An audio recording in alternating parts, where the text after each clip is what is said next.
Hello दोस्तों, स्वागत है आपका हमारे चैनल पर। चैनल के साथ जुड़े रहने के लिए चैनल को सब्सक्राइब करें और बेल आइकन को ज़रूर दबाएं ताकि आपको आने वाली वीडियो की अपडेट मिलती रहे। स्वामी राम एक कहानी कहा करते थे। वे कहते थे, एक प्रेमी था जो अपनी महबूब से कहीं दूर देश चला गया। उसकी प्रेयसी, उसकी महबूब उसका राह देखती रही। कई वर्ष आए और चले गए।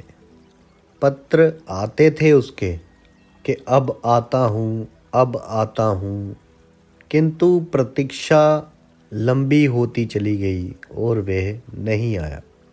फिर वे प्रेयसी घबरा गई और एक दिन खुद ही चलकर उस जगह पहुँच गई जहाँ उसका प्रेमी था। वे उसके द्वार पर पहुंच गई। द्वार खुला था। वे भीतर पहुंच गई। प्रेमी कुछ लिखता था। वे सामने ही बैठकर देखने लगी। उसका लिखना पूरा हो जाए, प्रेमी उसी प्रेयसी को पत्र लिख रहा था। और इतने दिन से उसने बार बार वादा किया और टूट गया कि मैं आऊँगा, मैं आऊँगा। जब वे वादा टूटा तो बहुत वो क्षमाएं मांगने लगा। क्षमाएं मांग रहा था उस पत्र में। बड़े बड़े गीत और कविताएं लिख रहा था। वे लिखते ही चला जा रहा है और पता भी नहीं कि सामने कौन बैठा है। अब पत्र लिखते लिखते आधी रात हो गई। तब जाकर वे पत्र कहीं पूरा हुआ।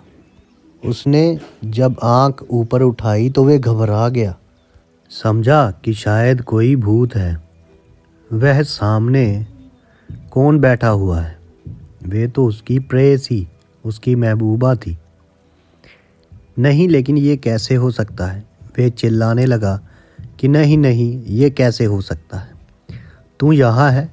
तू कैसे, कहाँ से आई? उसकी प्रेयसी ने कहा, मैं तो कई घंटों से यहीं बैठी हूँ और प्रतीक्षा कर रही हूँ कि तुम्हारा लिखने का काम बंद हो जाए तो शायद तुम्हारी आंख मेरे पास पहुँचे, मेरी ओर देखे।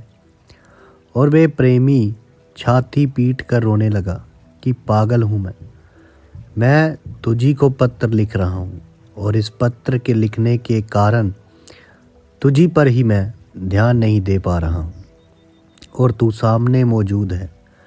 आधी रात बीत गई, तू यहाँ थी ही। परमात्मा उससे भी ज़्यादा निकट मौजूद है। हम ना मालूम क्या क्या बातें किए चले जा रहे हैं, ना मालूम क्या क्या पत्र शास्त्र पढ़ रहे हैं।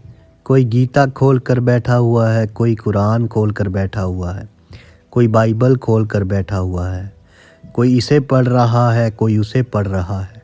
ना मालूम क्या क्या लोग कर रहे हैं और जिसके लिए कर रहे हैं वे चारों तरफ हमेशा मौजूद है। लेकिन फुर्सत हो तब तो आँख उठे, काम बंद हो तब तो वे दिखाई पड़े जो कण कण में मौजूद है।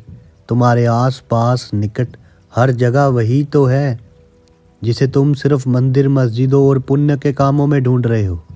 वो वहाँ भी है जहाँ हम लोग पाप कर रहे हैं। बस उसे ढूंढना है तो उसकी तरफ नज़र उठानी पड़ेगी। हर चीज़ से हटाकर सिर्फ उसकी तरफ नज़र होनी चाहिए, तभी वो तुम्हें मिलेगा। धन्यवाद दोस्तों। यदि आपको हमारी कहानियाँ अच्छी लगती हैं तो हमें सब्सक्राइब कीजिए, शेयर कीजिए और लाइक कीजिए।